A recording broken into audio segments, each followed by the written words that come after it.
साथियों नमस्कार। योगेश्वर श्री कृष्ण भगवान बोले, जो मेरे शरण होकर जरा और मरण से छूटने के लिए यत्न करते हैं, वे पुरुष उस ब्रह्म को, संपूर्ण आध्यात्म को, संपूर्ण कर्म को जानते हैं।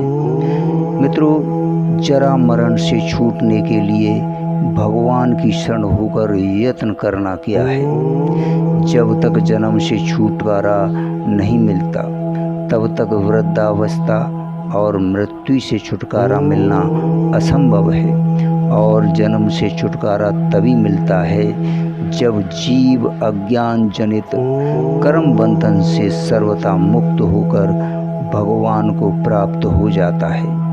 भगवान की प्राप्ति सब कामनाओं का त्याग करके दृढ़ निश्चय के साथ भगवान का नित्य निरंतर भजन करने से ही होती है।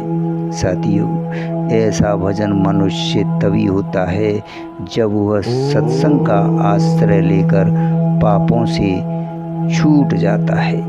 मित्रों, आसुर भावों का सर्वथा त्याग कर देता है।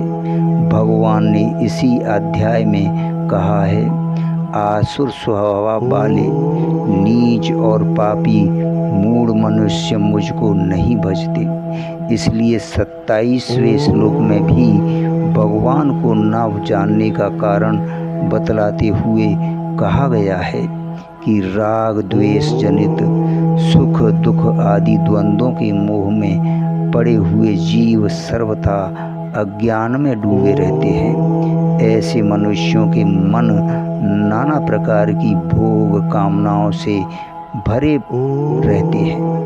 उनके मन में अन्याय सब कामनाओं का नाश होकर जन्म मरण से छुटकारा पाने की इच्छा ही नहीं जागती। इसलिए 28वें श्लोक में भगवान को पूर्ण रूप से जानने के अधिकारी का निर्णय करते हुए उसे पाप रहित पुण्य कर्म सुख दुख आदि द्वंद्वों से मुक्त और दृढ़ निश्चयी होकर भगवान को भजने वाला बतलाया गया है।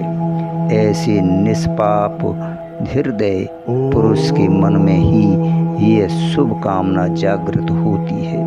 मित्रों, मैं जन्म मरण के चक्कर से छूटकर कैसे शीघ्र से शीघ्र परब्रह्म परमात्मा को जान लूं और प्राप्त कर लूं। इसलिए भगवान कहते हैं कि जो संसार के सब विषयों के आश्रय को छोड़कर दृढ़ विश्वास के साथ एकमात्र मेरा ही आश्रय लेकर निरंतर मुझ में ही मन बुद्धि को लगाए रहते हैं, वे मेरे शरण होकर यत्न करने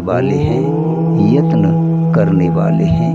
धन्यवाद, शुक्रिया आज की शुभ यात्रा।